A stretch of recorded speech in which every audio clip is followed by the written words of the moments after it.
I'm Jo Sparrow, President of Jigsaw Queensland and host of Adopt Perspective. Today we're joined by Clare Cochrane. Clare was born in Perth in 1966 and adopted at just 2 weeks of age. She grew up knowing she was adopted, raised in a family that later moved across continents, cultures and continents again, from Australia to South Africa and eventually back to Australia in Townsville where she now resides. Clare describes her adoption as a good adoption, and yet like so many adoptees, she has come to understand that good does not mean uncomplicated, and it certainly does not mean without cost. Clare's story is one of dual belonging and loss, of growing up as the youngest of four and only adopted child in her adoptive family, while always feeling different, of reuniting as an adult with biological parents who'd went on to marry and raise other children, and discovering what it means to feel biological connection without shared history and shared history without biology.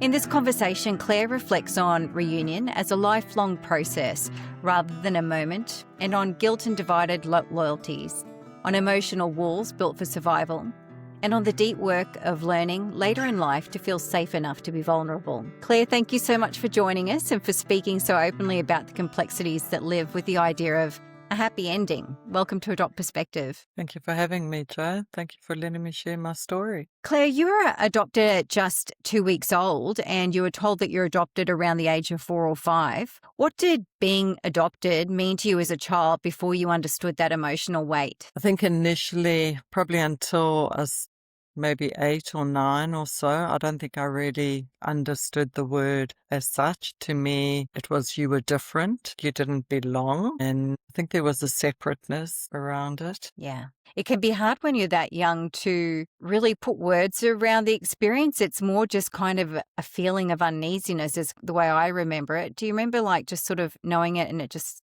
would kind of come in and out of your thinking? I think so. I think I knew it, but I couldn't verbalize it. And as I got older, I suddenly realized what the differences were. I think being 8 or 9, I suddenly realized, people would say, oh, your mother didn't want you, that's why she gave you up, and things like that. And you suddenly realize the differences. Yeah. Who would say those kinds of things? Often when we were playing with my other siblings and that, we'd be playing and they would, throw in, oh, your mother didn't want you, that's why you were left in the gutter. And I know they were teasing and they didn't mean harm, but I think the words hit home. Yeah. I mean, that's something interesting I've noticed in society because there is such a strong narrative and sense that we should be grateful and how lucky we were. But at the same time, you'll hear comedians and, on sitcoms where somebody's throwing a barb at someone and they'll say, well, you were adopted anyway. And it's like, well, what is it? Is it that you're so special and that you're very wanted, or is it something you can throw at someone because it was the opposite of those things? So is a big duality, I think, in how people in general society think about adoption and the words that they use. Well, even my brothers and sisters would say, you're special to us. But then on the other hand, it was, your mother didn't want you, so how can you be that special? Yeah.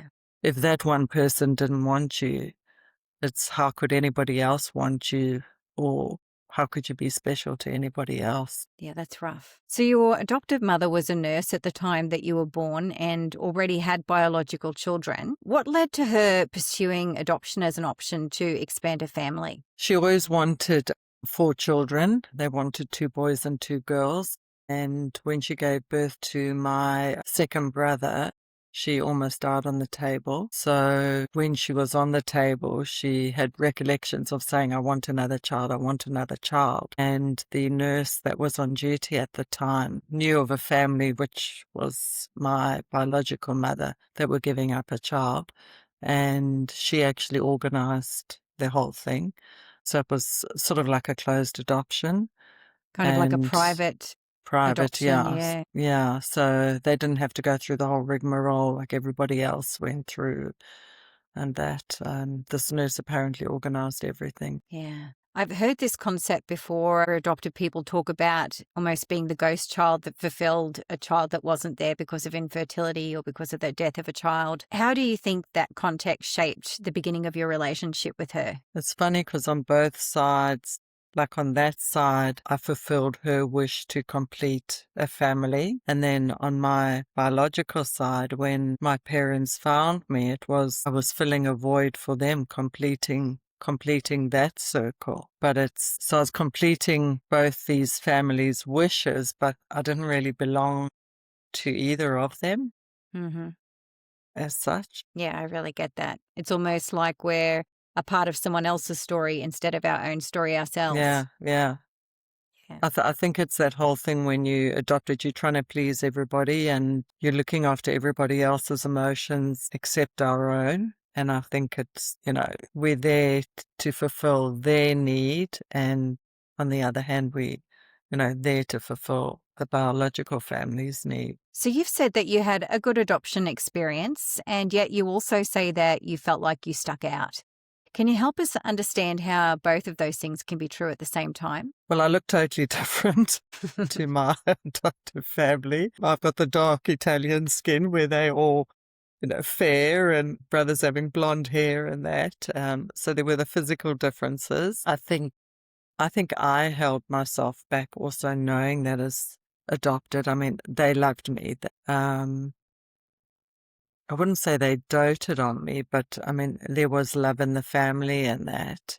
Well, I think I was loved. I was part of the family, but I wasn't part of the family, and I don't know how much of that was my doing because I knew I was different. I kept myself apart. I think it's only until I've got older that I've probably integrated a little bit more with my brothers and sisters. And I think growing up being the youngest as well, they did their thing and she's young and, didn't really do much with me. Gosh, there's so much of your story that I can really resonate with my own. I remember the first time that we spoke, just having older siblings. There's so much that you're going to say, I know, coming up too, that really resonates for me. And just you're saying like you were the youngest child and the only adopted child in a family with 3 biological siblings, which was my story as well. We've talked about how you felt you stuck out, but where did you feel like you belonged in that family system? I don't know if I truly felt I belong. I think I'm still trying to learn where I belong. I know they love me and my loyalty is to them, but it's, do I truly belong? I think I'm still on the search to find myself as such. So, and I think until I find that, will I know where I actually belong? I completely get that. I feel like in my 50s now, mid-50s, is where I'm starting to come into myself. And the more I find myself, the more I can claim what section of that family I fill in. But it's funny because when I spend time with them, it's very easy for me to get chameleoned and sucked into their idea of what I am. And it feels like it saps me of what I know I am. So it's hard to keep that sovereignty on who you are when you're interacting with adoptive families sometimes. I think I found that with both families. I'm something to the biological side and I'm something different to the adoptive side. I think I'm more at home with who I am in certain respects with the adoptive side, but then there are traits that the adoptive side doesn't have that the biological side has that I fit more into those little boxes. And yeah. So it is hard. It's hard juggling the two. It is, yeah. So your adoptive father died when you were around 9 and your mother later remarried, and your family grew to include 5 step-siblings. How did that loss and subsequent shift in family dynamic shape you? I think I lost quite a bit when my dad died. I was probably closer to him than my mother. I always remember him being around. And when he passed away from lupus, I was actually kept away from it all. Like I wasn't allowed to go and visit him in the hospital. The next thing, like he had passed away and I was at the funeral. And I didn't go to the burial. But when my mom remarried, I had made a friend in South Africa. The first person I ever met was actually a little girl. We were both 4 years old and she was an adopted child. And the two of us became like sisters. So when my mom remarried, we actually moved interstate in South Africa. So I lost her. I lost everything that was my safe space. I think. Yeah. And again, moving into a new family dynamic. I was the youngest again. Yeah, which kind of leads into the next question that I had for you, which was about that move to South Africa when you were quite young and then moving again later, how that dual belonging to two continents and cultures impacted you when you'd already had the shift of cultures from your biological family to your adoptive family as well. That's a lot of shifting while you're very young. I think again, it's where do I fit in? Like I've got the Italian blood in me, born in Australia, grown up in South Africa. I think South Africa is my heritage. I mean, I've grown up most of my life. I was 27 when we moved back to Australia. So I think South Africa has had the greatest impact on my life. I don't resonate as such with the Italian side. I don't know whether I've pushed it away because I'm trying to deny that side. Even visiting Italy, it's never really felt at home with me. But I've sometimes questioned whether am I just pushing it away because I don't want to recognize that side, or, am I being disloyal by saying I'm Italian, recognizing that?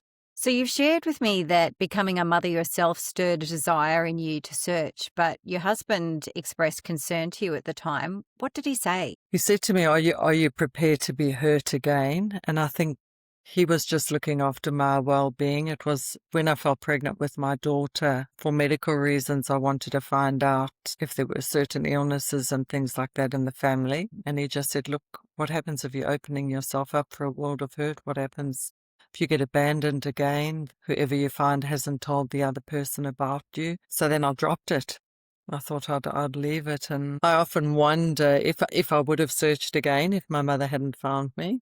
Yes. Well, that's what the reality of what happened for you, isn't it?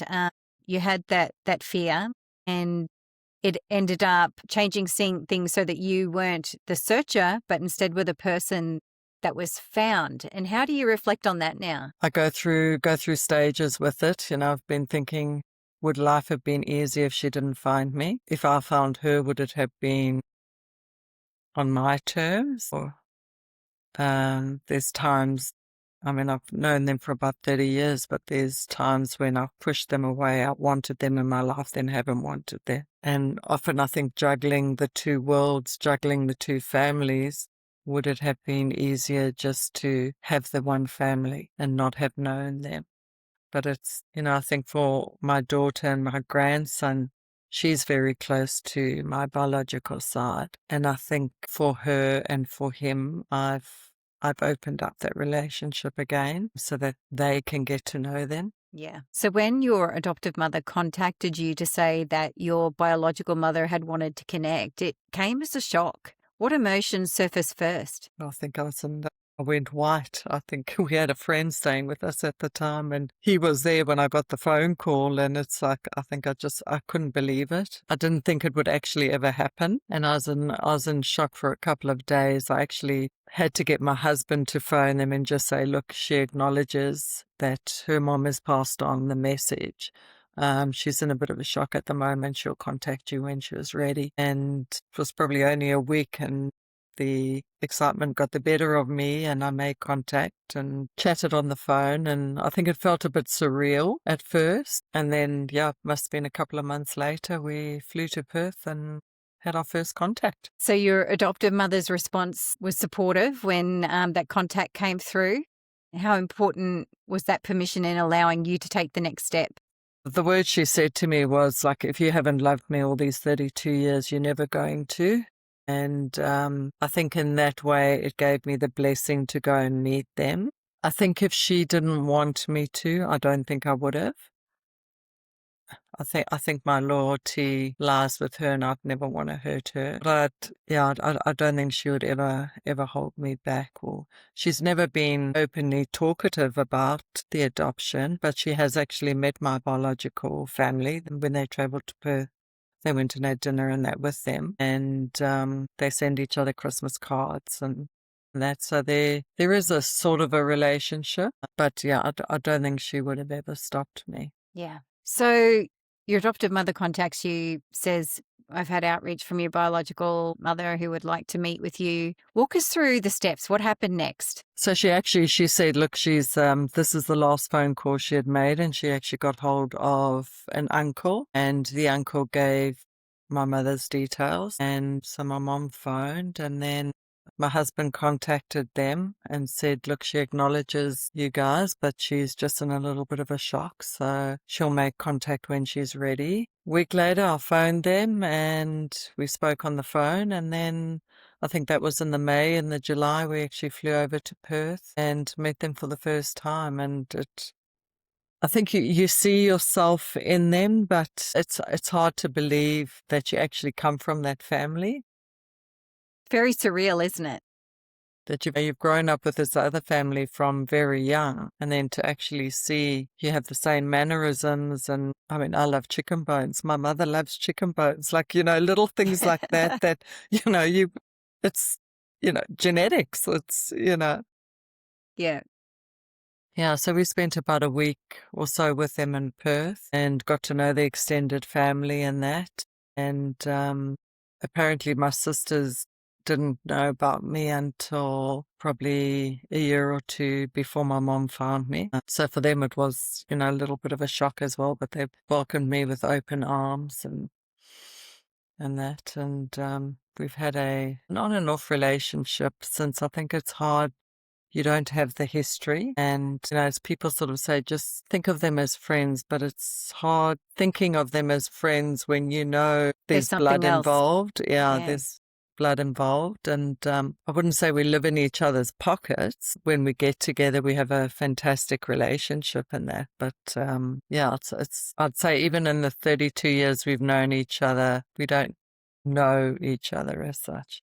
Oof, I feel that one. Yeah. So much time you can have, and yet there's always something in me that's guarded and held back when I'm interacting with my biological relatives and it's not that I want to, it's almost like I don't even know how to make myself vulnerable in that space. Is that I something think you can it's a identify with? judgment. I Yeah. think it's the judgment. I've found it very hard with the two families talking to the one family about the other because they'll judge them. And especially talking about my adoptive family to the biological family. To me, it's not for you to judge them or, South African upbringing is a lot different to an Italian upbringing, and it's not for you to judge how my mom brought me up. So those divided loyalties And start the to come being, forward. yeah, yeah. And being vulnerable that, it's, yes, I didn't have the same upbringing, but looking at it now, I don't regret the upbringing I've had. I don't know whether I would have wanted the other upbringing. Yeah. Yeah, I get it. So when you met them, what did you learn about your parents' story about when you were conceived and born and ultimately adopted? My mom was 16, both being Italian. It was Catholic taboo.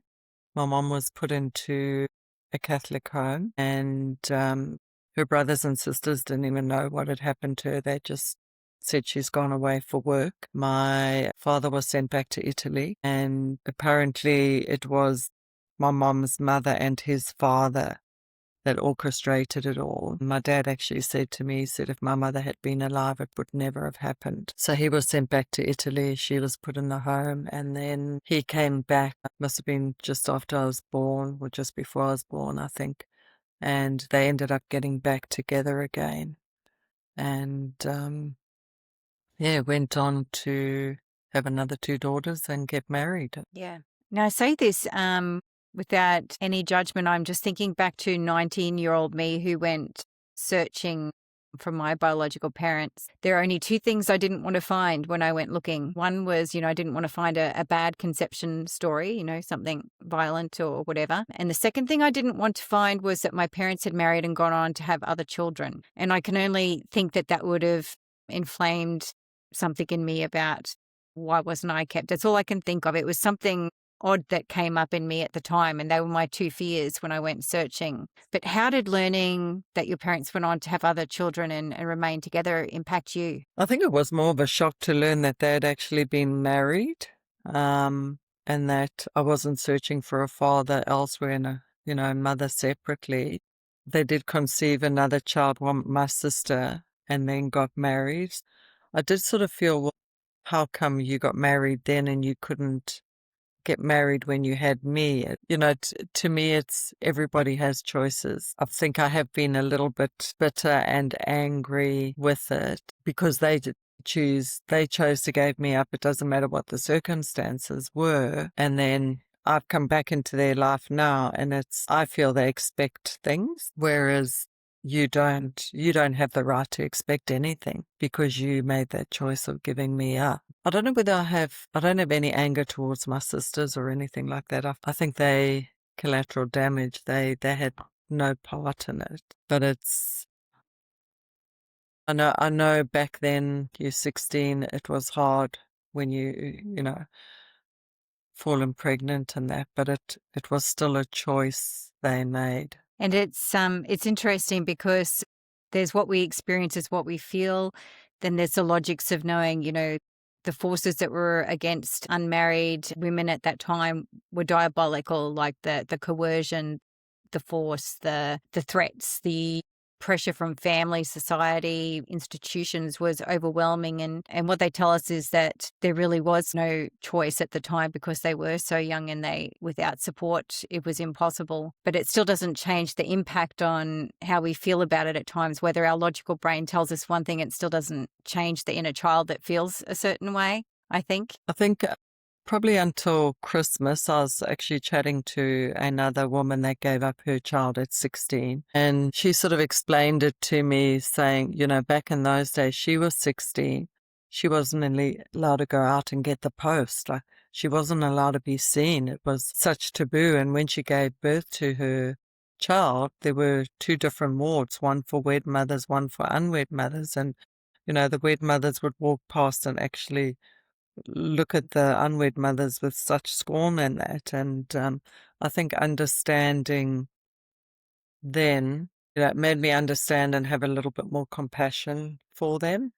And I know they had to do what they had to do, and I don't regret my life. But yeah, I think it's finding that empathy and that for them as well. Yeah. I know it must have been hard for them as well, like giving up a child. Yeah.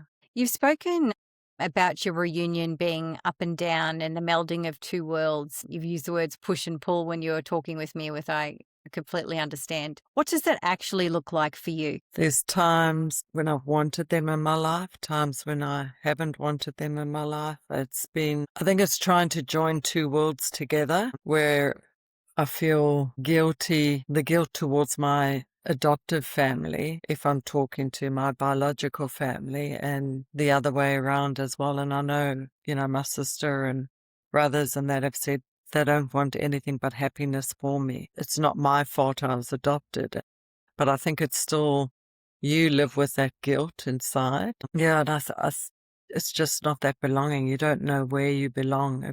Do you belong with the family you've grown up, or do you belong with the family that's your blood? Trying to mesh the 2 together. And I think up until Christmas, I think it's taken me a long time to get there. Yeah. It never ceases to amaze me how much weight adopted people carry about managing both families, feeling like they have to manage both families emotionally, feelings of loyalty, that balancing act, which can put an incredible drain on adopted people, I think. And that's whether those are imposed on us or not, it's just something we feel. Yes, I can very much identify with that. Well, I think it was also when my daughter gave birth to my grandson, I think it hit me then, and that's when I started pushing the biological family away more. I think it was like, well, how can you do this, or how could you do that? And I think also, as you say, being in your 50s and having this grandchild, it just stirred up all these different emotions, and a lot of anger came up, and resentment, and it was just easy. I think I just put up the walls and that, and it was just easier not to think about them, not to have them in my life. You've articulated something that many adoptees struggle to name, and that's biological connection without shared history and shared history without biology. Can you talk to us about how that tension lives in your body? I think it's not knowing where you belong, not knowing who you are. I've actually got two birth certificates. My biological mother gave me all the paperwork. So on one account, I'm born as Maria de Fatima de Squillace, on the other account as Claire Elizabeth O'Connor. And it's like, so who are you? I do prefer the Claire though. Yeah, it's being in two worlds, even though they're your blood, they're not your blood, if you know what I mean. Yeah. I sometimes think it's like I've got a wardrobe and two coats that I can put on and neither one fits right. The biological coat doesn't fit right because we don't have that shared history, and the adoptive family coat doesn't fit right because we don't have the biology. I think it's also being scared of being rejected again. Mm. I think I've also felt that if I leaned more towards the biological family, would my adoptive family reject me and then go through that rejection all over again? Well, I don't think they would, but it's, the fears we carry, those abandonment fears and rejection fears. I think that's why a lot of the time we just say yes when we should be saying no, and because we don't want to be abandoned and rejected. Pleasing, yeah. So you said that until recently you didn't feel safe being emotionally vulnerable with your families. Can you help us understand what not feeling safe feels like to you? I think it was not being able to actually talk about it, that it would be used against me. Like anything I said would be brought up and be used against me. I think as well, growing up, there was never that big emotional connect with us. My mom was from British descent, and, she's also had her own trauma in her life and that, and there was never that sort of emotional, I haven't felt that, that big emotional connection, but whether I sort of disconnected as well. But then with my adoptive family, I think because of what happened, because of her giving me up, I don't think she'll ever be a safe space for me. I think, some people deserve to hear your story and others don't. And I think emotionally, I could feel vulnerable with it. Yeah. You said to me that it was later in life that you started to get the sense that you weren't actually searching for mother love in your life, that it was actually father love and approval.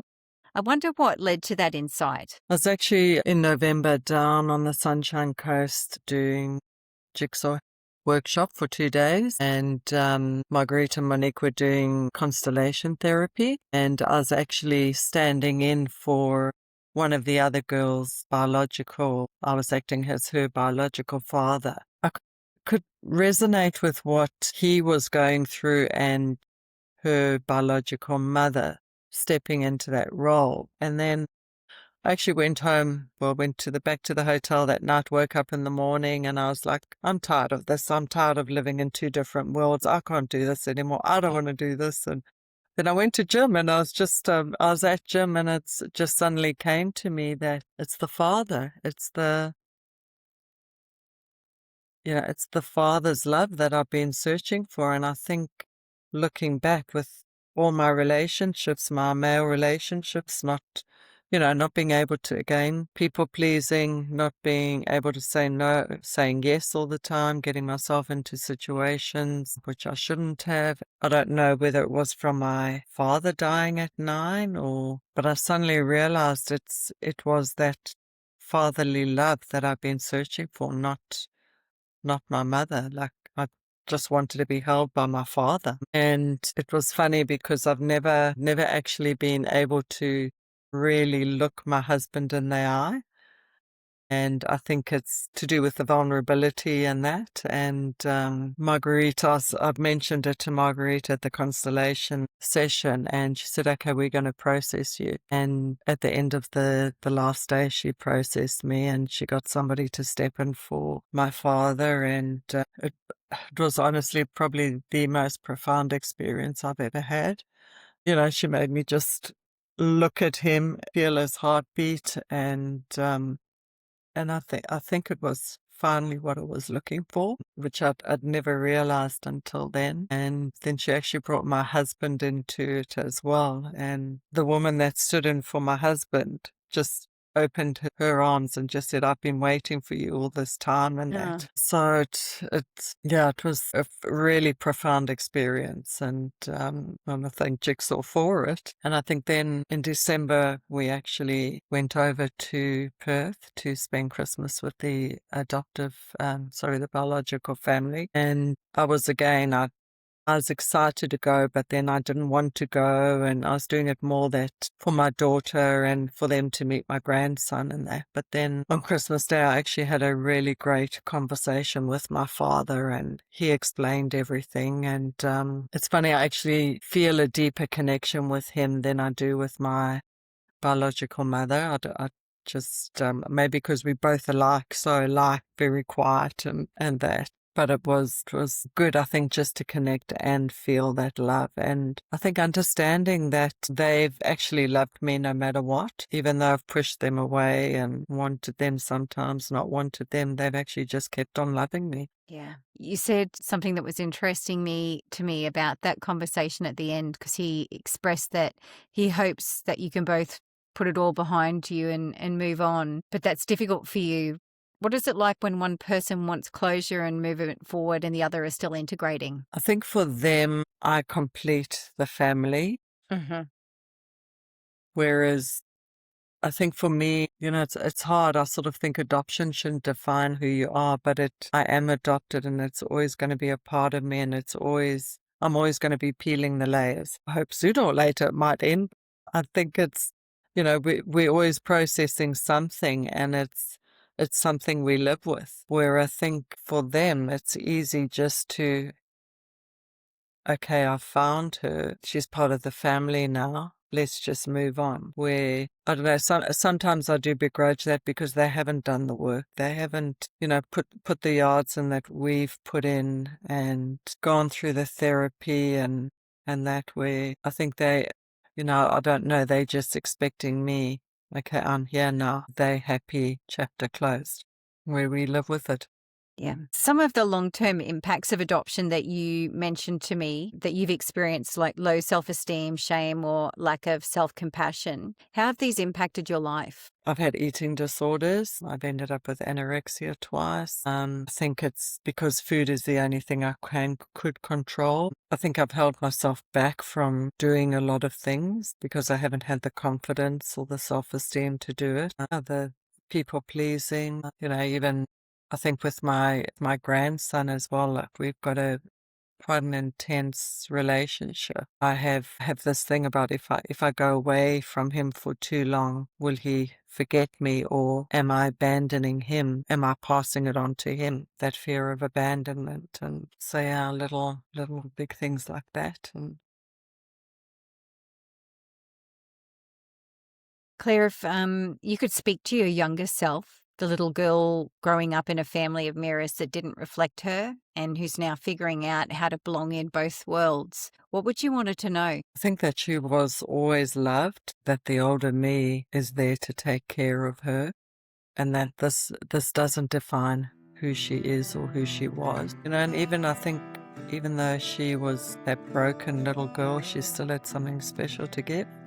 Claire, I just want to thank you for joining us today and for being so vulnerable with us. I hope you realise how vulnerable you did make yourself today in sharing your story. And I just want to thank you for reaching out to be on the podcast and to share your unique perspective. Thank you so much. Thank you, Joan. Thank you for having me. Now, for anyone tuning in, remember that every adoption experience is unique and it's never too late to begin your own journey of exploration. And if you're looking for more resources, support, or simply a space to share, then Jigsaw Queensland's here to help. If you'd like to support the podcast, subscribe, review, and share episodes. And you can always shoot us an email too, because we really do love to hear from you. Meanwhile, if you've got a story that you'd like to share with us and you'd like to be interviewed for the podcast, just jump onto the main podcast page of the Jigsaw Queensland website and complete the prospective guest form that you'll find there. And note that Adopt Perspective can be listened to by people all over the world. Bye for now.